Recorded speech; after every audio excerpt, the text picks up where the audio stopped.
Shalimar Jewelry inaugural offer. Flat 9% VA on gold ornaments, 12,500 off on purchase of 1 kg silver.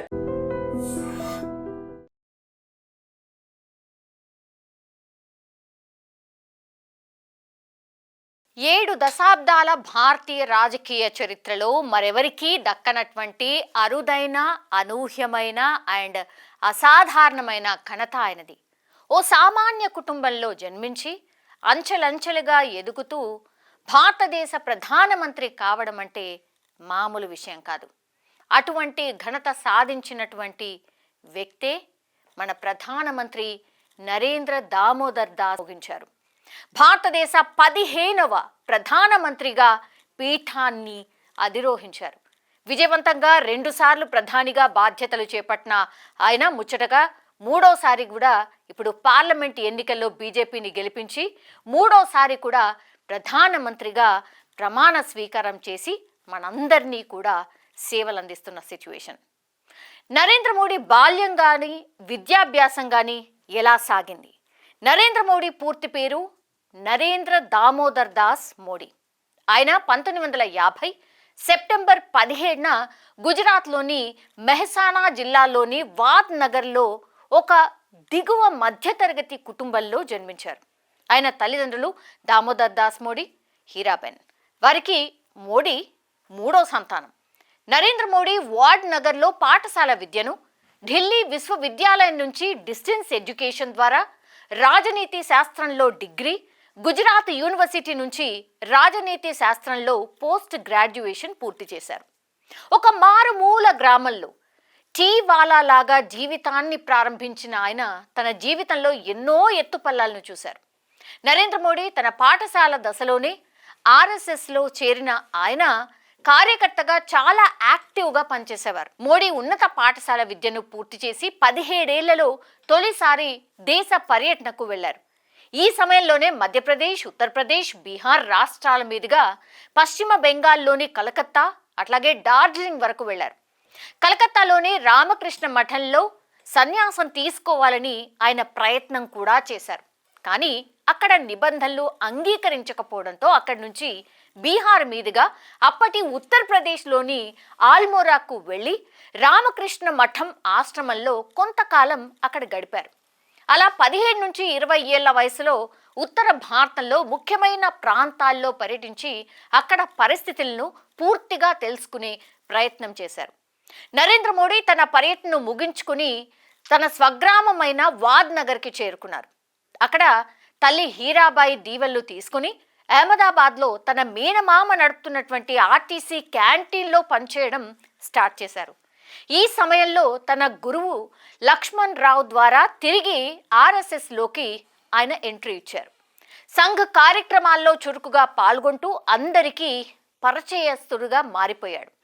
1975లో గుజరాత్లో విశ్వ హిందూ పరిషత్ తలపెట్టినటువంటి సాధు పరిషత్ కార్యక్రమ బాధ్యతలను ఆయన సమర్థవంతంగా నిర్వహించడంలో సక్సెస్ కూడా అయ్యారు. ఆ కార్యక్రమం విజయవంతం కావడంతో సంఘ్ మోడీకి కీలకమైన బాధ్యతలు అప్పగించింది. ఈ సమయంలోనే గుజరాత్ రాష్ట్ర సంఘం విద్యార్థి విభాగం ఏబీవీపీ నాయకుడిగా ఆయన బాధ్యతలు చేపట్టారు. ఈ సమయంలోనే ఆనాటి గుజరాత్ రాష్ట్ర రాజకీయ ప్రముఖులు కావచ్చు, కార్మిక నాయకులు అట్లాగే సంఘ్ పెద్దలతో ఏర్పడ్డ సన్నిహితం మోడీని రాజకీయం పట్ల ఆకర్షితులు అయ్యేలాగా చేశాయి. సో 1986లో ఆర్ఎస్ఎస్ నుంచి భారతీయ జనతా పార్టీలో చేరిన మొదటి తరం నాయకుల్లో మోడీ కూడా ఒకరు. బీజేపీలో చేరిన తర్వాత అహ్మదాబాద్ పురపాలక సంఘ ఎన్నికల బాధ్యతలు తీసుకుని ఆ ఎన్నికల్లో బీజేపీని గెలిపించడంలో మోడీ కీలక పాత్ర పోషించారు. ఇలా బీజేపీ అధిష్టానం దృష్టిని ఆయన ఆకర్షించారు. ఆనాటి పార్టీ జాతీయ అధ్యక్షుడు ఎల్కే అద్వానీ ప్రోత్సాహం కూడా నరేంద్ర మోడీకి తోడైంది. దీంతో చాలా తక్కువ సమయంలోనే గుజరాత్ రాష్ట్ర బీజేపీ ప్రధాన కార్యదర్శిగా బాధ్యతలు చేపట్టారు మోడీ. ఈ తరుణంలో అంటే 1990లో ఎల్కే అద్వానీ చేపట్టినటువంటి ఈ అయోధ్య రథయాత్రకు గుజరాత్ ఇన్ఛార్జిగా, 1992లో మురళీ మనోహర్ జోషి చేపట్టిన కన్యాకుమారి కాశ్మీర్ ఏక్తా రథయాత్రకు జాతీయ ఇన్ఛార్జిగా పనిచేశారు మోడీ. ఆ తర్వాత 1993లో బీజేపీని గుజరాత్లో బలోపేతం చేసేందుకు మోడీ రాష్ట్ర ప్రధాన కార్యదర్శిగా పలు యాత్రలు కూడా చేశారు. 1995లో జరిగినటువంటి గుజరాత్ శాసనసభ ఎన్నికల్లో బీజేపీ అధికారంలోకి రావడానికి మోడీ కీలక పాత్ర పోషించారు. ఈ విజయం తర్వాత మోడీ గ్రాఫ్ అమాంతం పెరిగిపోయింది. దీంతో ఆయన సేవలను జాతీయ స్థాయిలో వినియోగించుకోవాలని పార్టీ అధిష్టానం భావించింది. ఆ తరుణంలోనే ఆయన్ను హిమాచల్ ప్రదేశ్, పంజాబ్, హర్యానా రాష్ట్రాల ఇన్ఛార్జీలుగా కూడా నియమించింది. ఆ బాధ్యతలను సమర్థవంతంగా చేపట్టిన మోడీ ఆయా రాష్ట్రాల్లో పార్టీని బలోపేతం చేయడమే కాకుండా పార్టీని అధికారంలోకి తీసుకురావడంలో కీలక పాత్ర పోషించారు. 1997లో అద్వానీ చేపట్టినటువంటి స్వర్ణ జయంత రథయాత్ర నిర్వహణ బాధ్యతను తీసుకుని నరేంద్ర మోడీ ఆ రథయాత్ర విజయవంతం కావడంలో కీలక పాత్ర పోషించారనే చెప్పాలి. ఇలా నరేంద్ర మోడీ సాధించిన విజయాలను గమనించిన ఆర్ఎస్ఎస్, బీజేపీ నాయకత్వం ఆయన్ను 1998లో బీజేపీ జాతీయ కార్యదర్శిగా నియమించింది. సో 1998, 1999లో జరిగినటువంటి లోక్సభ ఎన్నికల్లో బీజేపీ నాయకత్వంలోనే ఎన్డీఏ కూటమి అధికారంలోకి వచ్చింది. మరోవైపు పార్టీ ప్రధాన కార్యదర్శిగా ఉంటూనే 1998లో జరిగిన గుజరాత్ శాసనసభ ఎన్నికల్లో తన వ్యూహాలతో బీజేపీని గెలిపించారు. దీంతో పార్టీలో సీనియర్ నేత కేశుభాయ్ పటేల్ ముఖ్యమంత్రి అయ్యారు. 2000 సంవత్సరంలో గుజరాత్లోని కుచ్ ప్రాంతంలో సంభవించిన భారీ భూకంపం తర్వాత సహాయ కార్యక్రమాలు చేపట్టడంలో కేశుభాయ్ ప్రభుత్వం విఫలమైందని ప్రతిపక్షాలు పెద్ద ఎత్తున విమర్శలు చేశాయి. దీంతో బీజేపీ అధిష్టానం కీలక నిర్ణయం తీసుకుంది. 2001 అక్టోబర్లో నరేంద్ర మోడీని గుజరాత్ సీఎంగా ప్రకటించి మోడీకి సీఎం పీఠాన్ని అందించింది. ఇలా 2001లో తొలిసారి గుజరాత్ సీఎంగా పదవీ బాధ్యతలు చేపట్టారు మోడీ. 2002లో గోధ్రాలో సబర్మతి ఎక్స్ప్రెస్ ఘటనతో రాష్ట్ర వ్యాప్తంగా మోడీ సీఎంగా రాజీనామా చేయాలనే డిమాండ్ పెద్ద ఎత్తున వచ్చింది. దీంతో ఆయన రాజీనామా చేసి మళ్లీ ఎన్నికలను ఎదుర్కొన్నారు. 2002 డిసెంబర్లో జరిగిన గుజరాత్ శాసనసభ ఎన్నికల్లో మొత్తం 182 స్థానాలకు గాను బీజేపీ 126 స్థానాల్లో విజయం సాధించడంతో మోడీ వరుసగా రెండోసారి సీఎం పీఠాన్ని అధిరోహించారు. ఆయనపై ఎన్నో విమర్శలు వచ్చినా కూడా వాటిని సమర్థవంతంగా తిప్పికొట్టారు. తన అధికారాన్ని సుస్థిరం చేసుకున్నారు. గుజరాత్ను మోడల్ స్టేట్గా తీర్చిదిద్ది దేశవ్యాప్తంగా ఉత్తమ సీఎంగా పేరు కూడా తెచ్చుకున్నారు.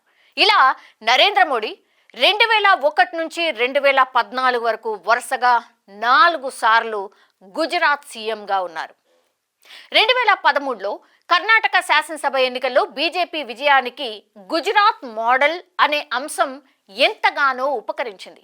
ఈ ఎన్నికల్లో విజయం సాధించిన వెంటనే బీజేపీ అధిష్టానం నరేంద్ర మోడీని ప్రధానమంత్రి అభ్యర్థిగా ప్రకటించింది. అయితే ఎల్కే అద్వానీ వంటి సీనియర్లు ఆయన అభ్యర్థిత్వాన్ని ఒప్పుకోకున్నా ఆయన ఫాలోయింగ్, ఆయన గ్రాఫ్ని చూసి అంగీకరించాల్సినటువంటి పరిస్థితి వచ్చింది.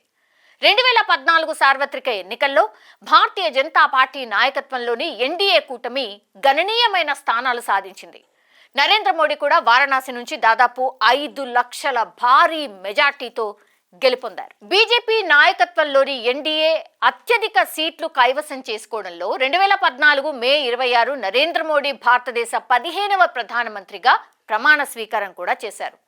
ప్రధానమంత్రిగా ఆయన ఎన్నో కీలక నిర్ణయాలు కూడా తీసుకున్నారు. అందులో పెద్ద నోట్ల రద్దు కావచ్చు, జీఎస్టీ అమలు కావచ్చు, ఆర్టికల్ 370 రద్దు, ఉమ్మడి పౌరసత్వ సవరణ చట్టం, ట్రిపుల్ తలాక్ రద్దు కావచ్చు, రామ మందిర నిర్మాణం వంటి ఎన్నో సంచలన నిర్ణయాలను తీసుకోవడం మాత్రమే కాకుండా వాటిని అమలు చేసిన ఘనత కూడా మోడీకే దక్కింది. పీఎం కిసాన్ సమ్మాన్ నిధి, ప్రధానమంత్రి ఉజ్వల యోజన, శ్రమయోగి మాన్ధన్ యోజన, ఆరోగ్య సంరక్షణ కార్యక్రమం, ఆయుష్మాన్ భారత్, ప్రధానమంత్రి Jan Dhan Yojana, Jan Suraksha, PM Kisan Samman Nidhi, make in India, Yoga Divas వంటి పథకాలు కూడా ఎన్నో ప్రవేశపెట్టారు. అలా ప్రజల్లో ఒక దార్శనికుడుగా గుర్తింపు పొంది 2019 ఎన్నికల్లో మరోసారి గెలిచి రెండోసారి ప్రధాని పీఠం అధిరోహించారు మోడీ. ఇక ప్రపంచవ్యాప్తంగా ప్రధాని మోడీని ఎన్నో అవార్డులు వరించాయి.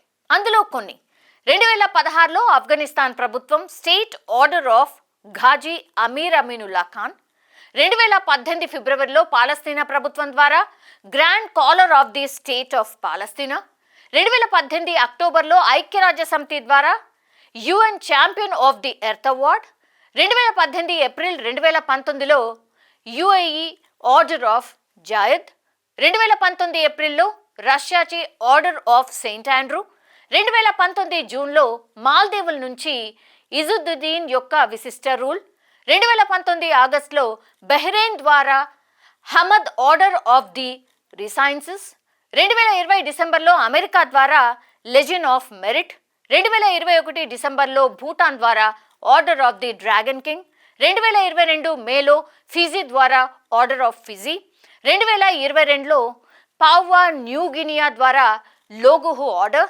2022 జూన్లో ఈజిప్ట్ ద్వారా ఆర్డర్ ఆఫ్ ది నైలు, 2023 జూలైలో ఫ్రాన్స్ ప్రభుత్వం ద్వారా లెజెండ్ ఆఫ్ ఆనర్, 2023 ఆగస్టులో గ్రీస్ ద్వారా ఆర్డర్ ఆఫ్ ఆనర్, 2024 మార్చిలో Bhutan order of the dragon king. ఇలా చాలానే ఉన్నాయి. ఇక వివాదాల విషయానికి వస్తే నరేంద్ర మోడీ తన సుదీర్ఘ రాజకీయ ప్రస్థానంలో కొన్ని వివాదాలను కూడా ఎదుర్కొన్నారు. 2002లో ఆయన గుజరాత్ సీఎంగా ఉన్నప్పుడు గోద్రా అల్లర్లు చాలా పెద్ద ఎత్తున జరిగాయి. ఫిబ్రవరి 27, 2002న గుజరాత్లోని గోద్రాలో సబర్మతి ఎక్స్ప్రెస్లో మంటలు చెలరేగడంతో దాదాపు 59 మంది సజీవ దహనమైనరు. ఈ ఘటన దేశవ్యాప్తంగా సంచలనమైంది. ఈ సంఘటన తర్వాత గుజరాత్లోనే కాదు దేశవ్యాప్తంగా కూడా పెద్ద ఎత్తున అల్లర్లు, మత కల్లోలాలు చెలరేగాయి. ఈ అల్లర్లలో వందలాది మంది ప్రాణాలు కోల్పోయారు. వేల కోట్ల రూపాయల ఆస్తి నష్టం జరిగింది. గుజరాత్ ప్రభుత్వం వాటిని అడ్డుకోవడానికి ప్రయత్నించినా కూడా ప్రతిపక్షాలు మాత్రం అల్లర్లకు సహకరించారనే ఆరోపణలు కూడా ఉన్నాయి. ఈ నేపథ్యంలో మోడీతో సహా 61 మందిపై హత్య కుట్ర అభియోగాలు కూడా నమోదయ్యాయి. అయితే సుదీర్ఘకాలం పాటు సాగిన విచారణలో నరేంద్ర మోడీకి క్లీన్ చిట్ లభించింది. నరేంద్ర మోడీ రాజకీయ ప్రస్థానంలో కీలక ఘట్టాలు కొన్ని ఉన్నాయి. 1987లో ఆర్ఎస్ఎస్ నుంచి బీజేపీలో జాయిన్ అయ్యారు. 1988, 1995 మధ్యకాలంలో బీజేపీని అధికారంలోకి తీసుకురావడంలో కీలక పాత్ర పోషించారు. 1995లో జాతీయ కార్యదర్శిగా ఎంపికతో పాటుగా 5 రాష్ట్రాల వ్యవహారాల బాధ్యత కూడా అప్పగించారు. 1998లో బీజేపీ ప్రధాన కార్యదర్శిగా పదోన్నతి పొందారు. 2001లో తొలిసారి గుజరాత్ ముఖ్యమంత్రిగా ఎంపికయ్యారు. 2002లో రెండోసారి ముఖ్యమంత్రిగా ఎన్నికయ్యారు. 2007లో మూడోసారి ముఖ్యమంత్రిగా బాధ్యతలు స్వీకరించారు. 2012లో నాలుగోసారి ముఖ్యమంత్రిగా ప్రమాణ స్వీకారం చేశారు. 2013లో బీజేపీ పార్లమెంటరీ పార్టీ బోర్డులో సభ్యుడిగా నియామకమయ్యారు. 2013లో బీజేపీ ఎన్నికల ప్రచార కమిటీ బాధ్యతలు స్వీకరించారు. 2013లో భారతీయ జనతా పార్టీ ప్రధానమంత్రి అభ్యర్థిగా ఎంపికయ్యారు. సో ఇక్కడే I think turning point 2013 Narendra మోడీకి. ఇక 2014 సార్వత్రిక ఎన్నికల్లో బీజేపీ సంపూర్ణ మెజార్టీతో గెలుపొందింది. 2014 మే 26న ప్రధానమంత్రిగా మొదటిసారి ప్రమాణ స్వీకారం చేశారు మోడీ. 2019లో రెండోసారి ప్రధానమంత్రిగా ప్రమాణ స్వీకారం చేశారు. 2024లో మూడవసారి ప్రధానమంత్రిగా ప్రమాణ స్వీకారం చేశారు నరేంద్ర మోడీ. సో ఇలా నరేంద్ర మోడీ బయోగ్రఫీ ఇది. పుట్టినరోజు జరుపుకుంటున్నటువంటి మన ప్రధానమంత్రి నరేంద్ర మోడీ గారికి పుట్టినరోజు శుభాకాంక్షలు. నిజంగా ప్రస్తుతం ఉన్నటువంటి సమాజం దేనికి ప్రయారిటీ ఇస్తుంది? ఆర్థిక సంబంధాల చుట్టూ మాత్రమే తిరుగుతుంది. మళ్ళీ ఎన్నికలంగానే చాలా విరక్తి కలుగుతాను. మంచి అనిపిస్తుంది కదా, లేడీస్ కూడా ఛాలెంజింగ్ జాబ్స్ చేసినప్పుడు చాలా బాగుంటది. ఫుడ్ డెలివరీ ఇవ్వటానికి వెళ్ళినటువంటి డెలివరీ బాయ్ అనిల్ పై కళ్ళ ముందు